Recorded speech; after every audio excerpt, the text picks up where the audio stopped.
Livro de Gênesis 45, apenas um versículo, queridos. Versículo de número 7. Se os meninos puderem, por gentileza, me dar um pouquinho de retorno aqui, por favor. Só retorno. Pode abaixar um pouquinho? Isso, tá ótimo. Gênesis 45, versículo 7. A palavra de Deus diz assim, meus irmãos: mas Deus me enviou à frente de vocês, para lhes preservar um remanescente nesta terra, e para salvar-lhes a vida com grande livramento. Eu quero repetir esse versículo. Mas Deus me enviou à frente de vocês, para lhes preservar um remanescente nesta terra, e para salvar-lhes a vida com grande livramento. Fecha os teus olhos, queridos. Pai Celestial, graças nós te damos mais uma vez, por estarmos diante da tua palavra, e em dependência e fé, estamos rogando a ti, que o Senhor possa continuar a falar aos nossos corações. Precisamos, Deus, da tua direção nessa noite, como em todas as outras noites as quais este povo se achegou diante da tua palavra. E assim como teu Espírito Santo outrora iluminou a tua palavra, que tu possas, ó Deus, ó Pai, nos iluminar esta noite, porque a tua palavra é verdade para nós. Nos ensine, nos instrua, nos leve ao lugar de entendimento e no lugar de uma prática viva e de dependência do seu Santo Espírito. A ti a honra, a glória e o louvor, é o que nós oramos, em nome do Senhor Jesus, e todos digam amém. Queridos, nós vamos nesta noite meditar sobre o tema, acerca do tema, aprendendo sobre a providência de Deus. De Gênesis a Apocalipse, a Bíblia é revelada a nós como um livro de providência. Um Deus que cuida de todos os detalhes e que não se esquece de nenhuma coisa. O versículo, queridos, que nós acabamos de ler, ele é a constatação de um resultado de uma vida. E a vida deste homem, este homem chamou-se José. Quando nós paramos para pensar em sua biografia, nós vemos que desde jovem, este homem experimentou algumas coisas que talvez ele não compreendia no momento em que ele passou por cada uma destas circunstâncias. Começamos, queridos, a leitura deste texto, entendendo que este homem, agora já formado, já maduro, este homem que agora é governador do Egito, foi retirado de sua casa numa idade ainda bastante jovem, como 11º filho de Jacó, mais o primeiro filho com a mulher que Jacó amava, Raquel. Deus fez com que Raquel então desse 2 filhos a Jacó, José e Benjamim. José, o filho amado, o filho da velhice, o filho em que Jacó punha os olhos e o tinha como preferido entre os demais. Havia uma disputa entre Raquel e Lia, que eram as duas esposas de Jacó. A última tinha dado muitos filhos a Jacó, 6 filhos: Rúben, Simeão, Levi, Judá, Issacar e Zebulon. Raquel era estéril e não podia dar filhos a Jacó. Mas Jacó a amava muito, e no tempo oportuno Deus fez com que Raquel viesse a segurar em seus braços José. José, de todos os filhos, de todos os 12 filhos, fora as filhas que Jacó teve, José foi o filho preferido, pois além de ser o filho da esposa que ele amava, era também o filho da sua velhice. E ali Deus deu então para José, uma túnica diferenciada. Os seus irmãos não podiam vê-lo com olhos pacíficos, ainda mais quando em Gênesis capítulo de número 37, José tem 2 sonhos. O primeiro sonho então, acerca de feixes que se dobravam diante do feixe dele. O segundo sonho, em relação a estrelas, sol e lua, que se punham ao redor dele e também ali se dobravam. Mais tarde, Jacó pede então que José vá ter com seus irmãos no deserto, porque os seus irmãos estavam então cuidando dos rebanhos de Jacó, seu pai. E quando José então se aproximava dos seus irmãos, ele foi tido como aquele denominado lá vem o sonhador. E quando ele se aproxima de seus irmãos, há um complô entre eles para acabar com a vida de José. Rúben, um dos filhos mais velhos, temente a Deus naquele momento, aconselha aos irmãos mais novos para que então não fosse José ferido de morte. Então decidiram lançá-lo numa cisterna e aguardar o que iriam fazer com ele. Passava ali por perto uma caravana de ismaelitas, comerciantes que estavam indo para o Egito, mercadores de escravos. Então entre eles arrasou em seus corações, uma vez que agora ele não ia mais ser morto, mas que ele fosse então vendido como escravo para aquela caravana de ismaelitas rumo ao Egito. E assim se fez. A túnica dele, que era uma túnica diferenciada, uma túnica colorida, foi rasgada, e ali um animal foi morto, e colocado sangue por sobre a sua túnica. Agora os filhos voltam para casa, e Jacó, já velho, recebe uma notícia terrível, em meio a uma mentira daqueles filhos. Levam ali aquela túnica rasgada, e aquela túnica cheia de sangue, e dizem assim: meu pai, encontramos esta túnica entre os restos mortais daquele filho a que você tanto amava. Jacó chora de maneira desesperada a perda daquele filho, enquanto José era levado cativo para o Egito.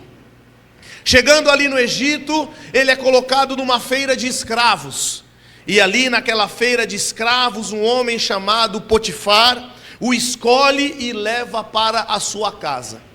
Aquele jovem não tem mais esperança de ser procurado, porque agora ele está em outro lugar.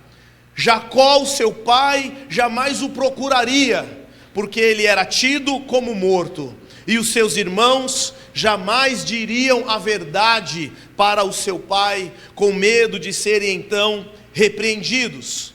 Quando ele é vendido e vai para a casa de Potifar, a palavra de Deus diz que Deus era com ele, e tudo aquilo que ele fazia prosperava a casa do seu senhor, de maneira tal que ele foi colocado por sobre todos os negócios da casa de Potifar. E a única coisa que Potifar então se preocupava era com o alimento que vinha à sua boca. 2 ordens então foram colocadas, e uma delas foi a seguinte: você pode tomar conta de todas as coisas, mas obviamente não poderia tocar na esposa de Potifar. A esposa de Potifar, em um determinado momento, vendo aquele homem jovem, robusto, passeando pela casa, passeando pelo jardim, coloca o olho por sobre aquele jovem e tenta então seduzi-lo e ter uma relação íntima com ele.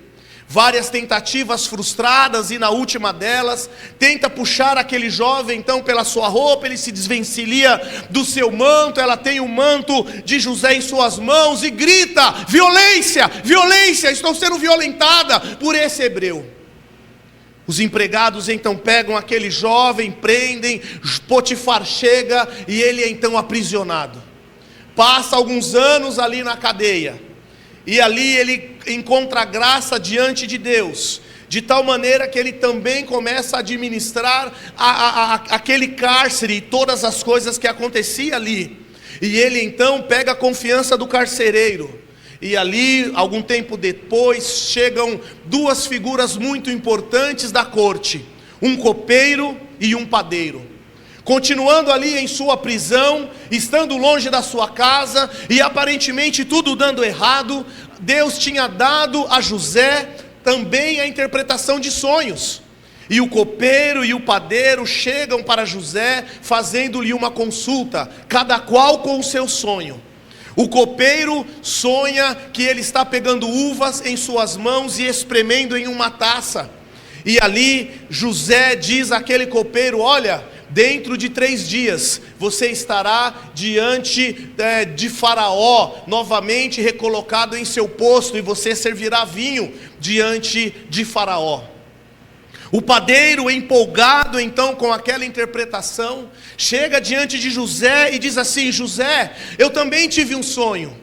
Sonhava que tinha alguns cestos por sobre a minha cabeça e havia pães dentro desses cestos, mas vinham os corvos, vinham os pássaros e comiam todos aqueles pães que estavam dentro dos cestos. E então José responde àquele homem dizendo: tão certo como Deus existe, este sonho significa que dentro de 3 dias a sua cabeça será arrancada do seu corpo, e o seu corpo será pendurado, e os pássaros furarão os teus olhos e comerão os teus restos mortais. Algo que José tinha falado então para ali o copeiro é que quando ele voltasse então ali à corte diante de Faraó, ele pudesse ser lembrado, ele pudesse então fazer menção dele que estava preso. Mas uma vez então que ele é reconduzido para diante de Faraó, o copeiro se esquece de José. E aquilo que aos olhos de José poderia lhe soar como uma esperança, agora ele passa mais 2 anos ali então preso. Até que um determinado momento, agora é Faraó que tem sonhos. E Faraó tem 2 sonhos. O primeiro sonho com 7 vacas gordas e 7 vacas magras. E num determinado momento as vacas magras devoravam as vacas gordas. E num segundo momento ele sonhou com espigas em um milharal, espigas feias e espigas saudáveis. E um determinado momento as espigas feias, então elas devoravam as espigas saudáveis. E nenhum mago, nenhum feiticeiro, nenhum encantador conseguia então saber do sonho, e tampouco a sua interpretação. E o desafio então de Faraó para aqueles homens não era somente que eles interpretassem o sonho, mas que soubessem o sonho que Faraó tinha sonhado. E aquele momento então se lembram daquele jovem. Lembram que José, agora não mais tão jovem, ali está preso, e trazem para diante da presença de Faraó. E ali então José não conta somente o sonho, mas também traz a interpretação. E aquele homem então é colocado como governador do Egito.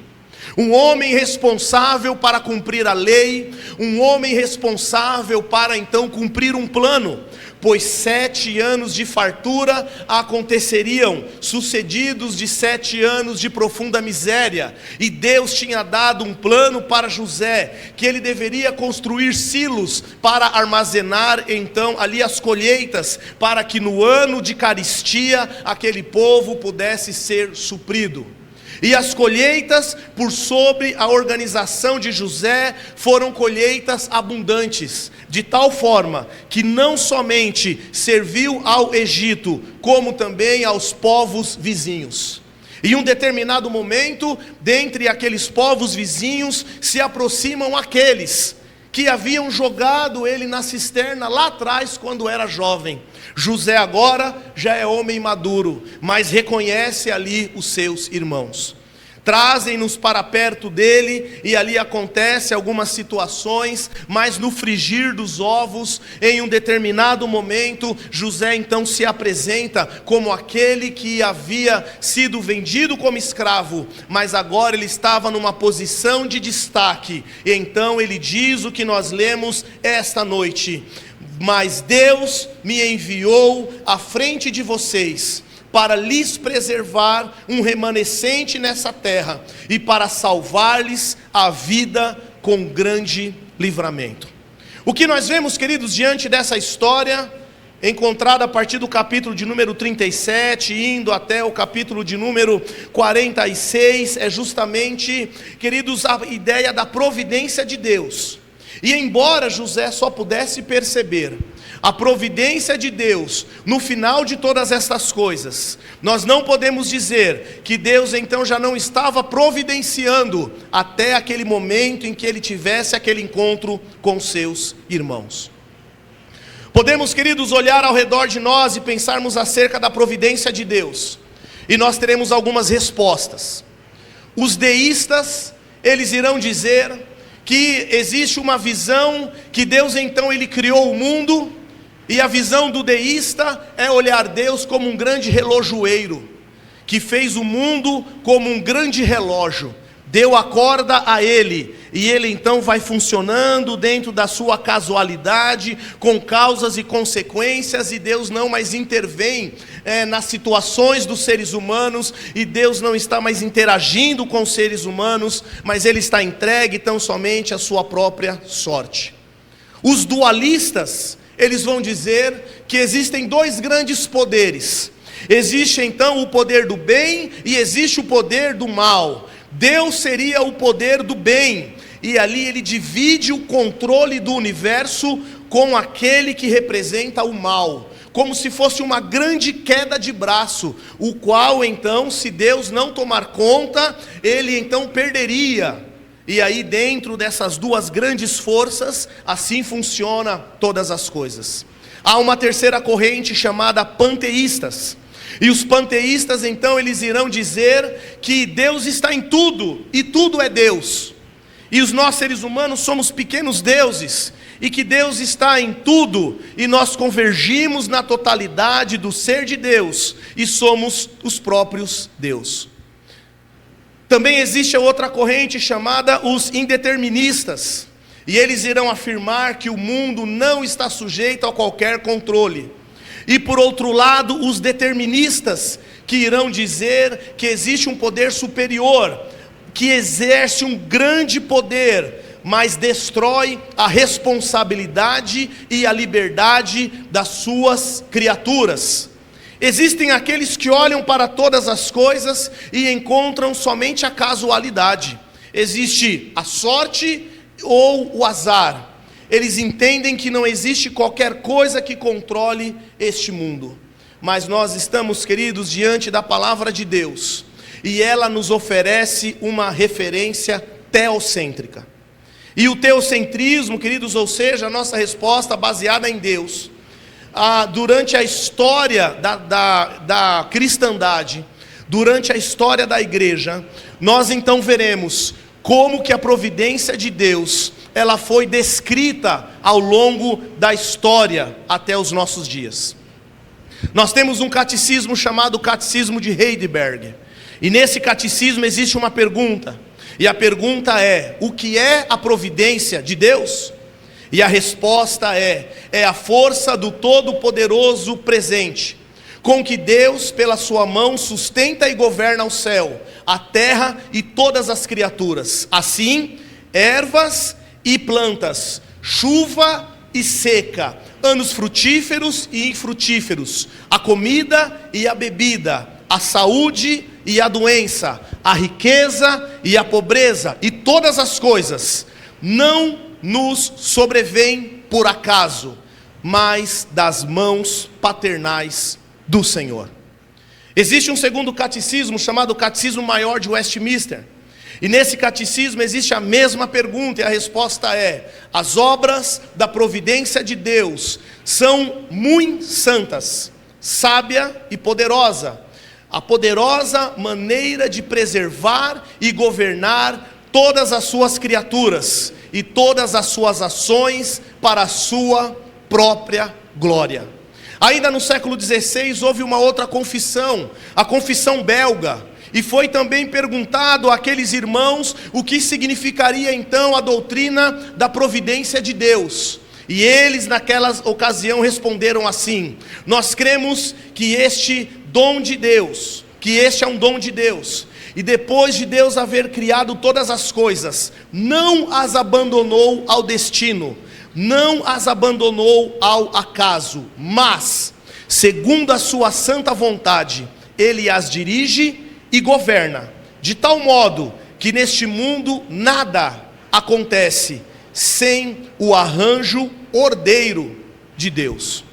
Também, queridos, como reformados, nós também temos na linha da teologia uma confissão de fé de 1646, denominada Confissão de Fé de Westminster. E ali no capítulo 5, quando fala acerca da providência, aqueles irmãos também responderam assim: Deus, o grande Criador de todas as coisas, sustenta, dirige, dispõe e governa todas as criaturas, ações e coisas, desde a maior até a menor, por meio da sua providência sábia e santa, de acordo com a sua presciência infalível e o soberano e imutável conselho de sua própria vontade, para o louvor da glória de sua sabedoria, poder, justiça, bondade e misericórdia. Um grande pregador, queridos, chamado Charles Spurgeon, ele vai então em seu sermão, que é feito a partir do texto de Ezequiel, capítulo de número 1, versículo de número 15 a 19, ele vai falar sobre a providência nos seguintes termos: creio que toda partícula de poeira que voa debaixo do sol não se move 1 milímetro a mais ou a menos do que Deus deseja. Toda partícula de espuma que colide com um barco a vapor tem a sua órbita. Assim como o sol nos céus, toda a palha que voa da mão do joelheiro é produzida como as estrelas em seus percursos. O rastejar de um pulgão sobre o botão de uma rosa é tão fixo quanto a marcha de uma pestilência devastadora. A queda das folhas e de um álamo é tão ordenada quanto o rolar de uma avalanche. Queridos, nós estamos diante de um texto que fala acerca da providência de Deus. E como falamos no início, queridos, dessa reflexão nessa noite, a Bíblia ela é recheada de ações das providências do Senhor. Provérbios capítulo de número 16, versículo 33 diz assim: a sorte é lançada no colo, mas a decisão vem do Senhor. Salmo de número 135, versículo 6 diz assim: o Senhor faz tudo o que lhe agrada, nos céus e na terra, nos mares e em todas as suas profundezas. Salmo de número 115, versículo 3 diz assim: o nosso Deus está nos céus e pode fazer tudo o que lhe agrada. A natureza obedece a Deus. Quando, queridos, precisou fazer com que um peixe obedecesse a Deus, Deus assim o fez. Uma grande criatura no mar, ao deter a ida de um profeta para um lugar onde Deus não tinha enviado aquele profeta. Deus também é poderoso para fazer com que até os vermes obedeçam a Deus. Em Jonas capítulo de número 4, a palavra de Deus vai dizer que enquanto Jonas esperava então a derrocada de Nínive, ele descansou por sobre uma árvore baixa, e enquanto ele descansava, Deus enviou os vermes para que comessem então aquela árvore. O nosso Deus, Ele é o Deus que fecha a boca do leão, e nós vimos isso constatado em Daniel capítulo de número 6, até mesmo as rãs, os piolhos, as moscas, os animais quando morrem, as enfermidades e as curas, fazem a sua vontade. As chuvas, os ventos e as ondas, todas as coisas obedecem à ordem de Deus. Salmo de número 107, versículo 25 vai dizer assim: Deus falou e provocou um vendaval que levanta as ondas.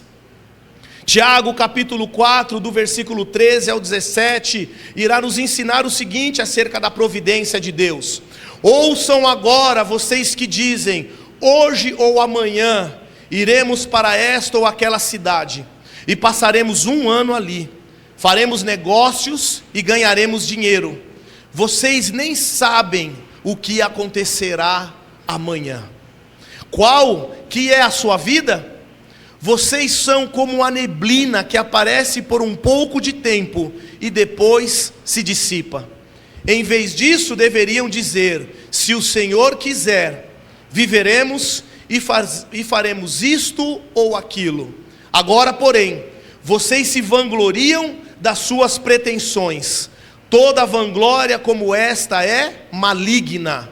Portanto, pensem nisto: quem sabe o que deve fazer o bem e não o faz, comete pecado. Em Gênesis capítulo de número 22, versículo de número 8, nós vemos ali um homem chamado Abraão, que estava levando o seu filho Isaque para ser sacrificado no Monte Moriá. E aquele adolescente, juntamente caminhando com seu pai, ele já entendia acerca de sacrifícios, e olhando para o seu pai, ele disse assim: pai, nós temos a lenha, nós temos o cutelo, nós temos todas as coisas para o sacrifício, mas aonde está o cordeiro? E qual foi a resposta desse homem para o seu filho? Deus irá prover um cordeiro para o holocausto. Meus irmãos, a providência de Deus, ela precisa nos constranger, porque existem implicações seríssimas quanto ao decurso das nossas vidas, porque nós precisamos entender, queridos, que nada que nos acontece de maneira fortuita. Até mesmo as crises, os problemas e as dificuldades que nós temos em nossas vidas, é providência do Senhor, para que nós possamos aprender a confiar nele, a descansar nele, a conhecer a Ele. Mas muitas das vezes, é justamente em meio aos turbilhões das nossas vidas, que nós perdemos as melhores de todas as oportunidades, de servir, de adorar e de conhecer a Deus. Se nem, queridos, os insetos, se nem a natureza, se nem as forças da natureza, elas estão alheias à soberania e à providência do Senhor, quanto mais eu e você, por mais que achemos que as situações das nossas vidas são corriqueiras. No Antigo Testamento há um livro, o livro de Ruth, capítulo de número 4, versículo de número 13. A palavra de Deus também diz assim: Boaz casou-se com Ruth, e ela se tornou a sua mulher. Boaz a possuiu, e o Senhor concedeu que ela engravidasse dele e desse à luz a um filho. A coisa mais normal do mundo é quando então um homem casa-se com uma mulher, e aquela mulher, sendo uma mulher jovem, sendo uma mulher fértil, é decurso natural da vida imaginarmos que ali haverá uma consequência diante da relação íntima, que é ela estar grávida em tempo oportuno. Mas veja como a Bíblia coloca até mesmo aquilo que parece normal, aquilo que parece cotidiano, sob a égide do poder de Deus. Leia comigo novamente esse versículo. Boaz casou-se com Rute, e ela se tornou a sua mulher. Boaz a possuiu, e o Senhor concedeu que ela engravidasse dele e desse à luz a um filho. Meus irmãos, nós precisamos entender que nas nossas vidas, até as coisas mais ordinárias, comuns, corriqueiras, elas estão debaixo da providência de Deus.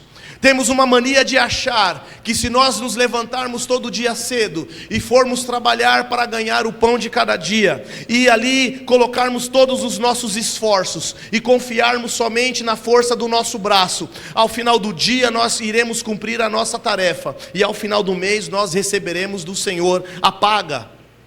Mas nós estamos e precisamos, queridos, como crentes, que entende a palavra de Deus e está olhando para a cruz de Cristo, entender que todas as coisas das nossas vidas, elas estão debaixo da providência de Deus. E sabe o que eu quero trazer ao teu coração essa noite, meu irmão? É que você consiga perceber esta realidade. Porque muitas das vezes, nós só enxergamos a providência de Deus quando as coisas boas nos acontecem.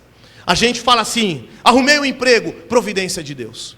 Passei na faculdade, providência de Deus. Achei R$200 na rua, providência de Deus. E aí quando as coisas nos são favoráveis, nós temos uma mania muito fácil de colocar a providência em Deus. Mas nós precisamos entender que até mesmo as situações ruins, elas têm relação com a providência de Deus. Porque, queridos, se nós vermos e estudarmos qualquer desastre que aconteceu nas últimas décadas e nos últimos anos, nós vamos ver que pessoas foram salvas da morte, simplesmente porque perderam o ônibus, simplesmente porque acordaram atrasadas, simplesmente porque esqueceram o celular e tiveram que voltar em casa, e ali uma grande coisa aconteceu. E aí nós temos a mania de que quando as coisas nos são favoráveis, a gente fala a providência de Deus.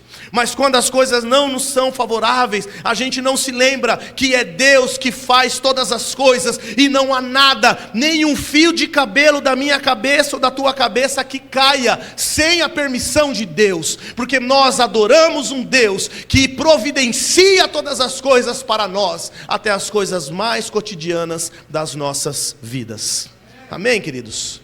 Então, pastor, quais são as implicações da providência de Deus na minha prática, no meu cotidiano? Em primeiro lugar, queridos, lembre-se que nós precisamos compreender que tudo o que acontece conosco, acontece para o nosso bem. Todas as coisas cooperam para o bem daqueles que amam a Deus e são chamados segundo o seu propósito. Todas as coisas, até o dia ruim, sim, porque no dia ruim você e eu aprendemos a depender de Deus. Até no dia da crise, sim, porque no dia da crise a gente até fica mais avivado e passa a orar mais e a jejuar mais. Basta o nosso calo apertar e a nossa unha encravada doer, que a gente reencontra o prazer na oração, dobrando os nossos joelhos, fazendo propósito com o Senhor, jejuando e perguntando assim para o pastor: pastor, precisamos fazer uma semana de oração, essa igreja parece que não ora, ela deveria orar mais. Mas basta a tribulação passar e o culto de oração se esvazia, porque somente estão entendendo que providência de Deus é no dia ruim, quando deveria ser em todos os dias. Sabe, meu irmão, quando você passa um dia bom na presença do Senhor, você deve vir à igreja, adorar a Deus e agradecer, porque você teve um dia bom. Mas quando você também tiver um dia que aos teus olhos é ruim, você também deve vir a esse mesmo lugar, dobrar os seus joelhos e dizer: Senhor, eu te agradeço, porque até mesmo no dia da adversidade, eu sei que o Senhor está comigo, e o Senhor não se esqueceu de mim. Deus, Ele não é somente Deus para as situações difíceis, tampouco somente é para as situações fáceis, mas é para todas as situações das nossas vidas. Segundo lugar, meus irmãos, se lembrem que Deus tem todo o domínio e poder em todas as coisas, e que não existe nenhum centímetro do universo que não esteja debaixo do senhorio de Deus. Não existe nada que escape ao conhecimento de Deus, e não existe situação nenhuma que Ele não possa então agir.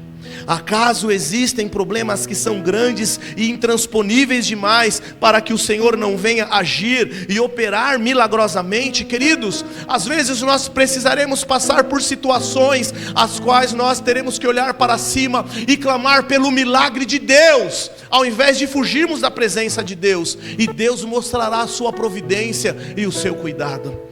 É no tempo da bonança que nós experimentamos o cuidado de Deus, mas é no tempo da adversidade que nós conhecemos quem é Deus. Jó, em meio às suas lutas, em meio aos seus dissabores, quando seus amigos apontavam o dedo em riste diante da face dele e o acusavam de maneira veemente que ele havia pecado quando ele não tinha cometido pecado algum.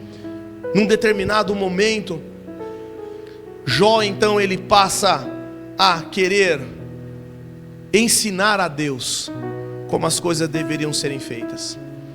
E a partir do versículo do capítulo 36 e 37 de Jó, nós vamos ver 120 perguntas retóricas que Deus faz a Jó, perguntando assim: Jó, aonde você estava? Aonde você estava quando eu criei o universo? Aonde você estava quando eu fiz as estrelas? Aonde você estava quando eu dei limite aos mares? Aonde você estava quando eu criei os grandes peixes? Aonde você estava? Quem é você, Jó? Para olhar para mim e questionar os caminhos que eu estou escrevendo para a tua vida e para a tua história. E aí ao final dessas 120 perguntas retóricas, Jó então se coloca diante de Deus e fala assim: antes eu te conhecia de ouvir falar, mas agora eu conheço de contigo andar. Sabe, queridos, quando a gente passa a conhecer mais a Deus, não é na festa de debutantes, não é na festa de casamento. Às vezes a gente passa a conhecer mais a Deus, é no velório. A gente passa a conhecer mais a Deus, é no leito de enfermidade. E aí quando a gente acha que nós não podemos olhar para outro lugar, somente para cima, porque estamos na horizontal quando estamos deitados em um leito de enfermidade, Deus ele usa até mesmo os gemidos da nossa alma para fazer com que nós nos reafinemos com o Senhor e encontremos até mesmo ali os seus propósitos para as nossas vidas. Terceiro lugar, meu irmão, lembre-se que Ele cuida de todas as coisas, a que você percebe e as coisas que você não percebe. Ele cuida de nós o tempo todo. Eu quero dizer a você, meu irmão, que a sua confiança precisa estar estabelecida em Deus. E aí a gente retorna para o capítulo 45, versículo de número 5, e ele vai então dizer em Gênesis, versículo de número 7, ele vai dizer então em Gênesis: mas Deus me enviou à frente de vocês para lhes preservar um remanescente nessa terra e para salvar-lhes com vida, com grande livramento. Agora José é maduro, ele olha para todas as suas dificuldades, ele olha para a cisterna, ele olha para a prisão, ele olha para a vergonha que ele passou na casa de Potifar, com uma mulher acusando injustamente. Ele olha para os períodos os quais ele ficou esquecido no cárcere. Ele olha para o momento em que ele foi chamado por Faraó para assumir uma posição de alta patente ali no Egito. E ele olha todas aquelas coisas, os momentos altos e baixos da vida dele, e ele consegue entender que aquelas coisas que se passaram pela vida dele não se passaram somente para o afligirem, mas passaram na vida dele para que ele pudesse entender que Deus estava então enviando ele à frente da sua família, para que no momento muito mais tarde, que aquela família então viesse a passar dificuldade, ele estivesse no lugar de privilégio e pudesse então suprir aquela família. E não somente suprir, mas trazer para perto. E não somente trazer para perto, fazer com que Jacó conhecesse Benjamim e Efraim, os dois filhos de José. E não somente isso, que Faraó conseguisse então concordar com José, para que cedesse ali uma terra naquela região. E que quando então o seu pai Jacó veio a falecer, ele pudesse então embalsamar o seu pai e levá-lo para Canaã, para que ali ele fosse colocado no túmulo com os seus pais. E não somente isso, que ele pudesse viver até os 120 anos, pudesse ver a terceira geração dos efraimitas, pudesse morrer em ditosa velhice, e pudesse então olhar para trás e entender que todas as coisas aconteceram pela providência de Deus. Sabe, meus irmãos, às vezes a gente não consegue entender quando a gente está passando. Talvez José não entendesse, talvez eu e você não entendamos, mas uma coisa eu gostaria que você estabelecesse em teu coração essa noite: que você não deixasse de perceber que o Deus de providência está contigo em todo tempo da tua vida, na fartura e na carestia, na saúde e na doença, na facilidade e na dificuldade, quer sua conta esteja no azul ou no vermelho, quer você esteja tendo períodos de dificuldade com os teus filhos ou não, quer você tenha dificuldade hoje com a tua saúde ou não.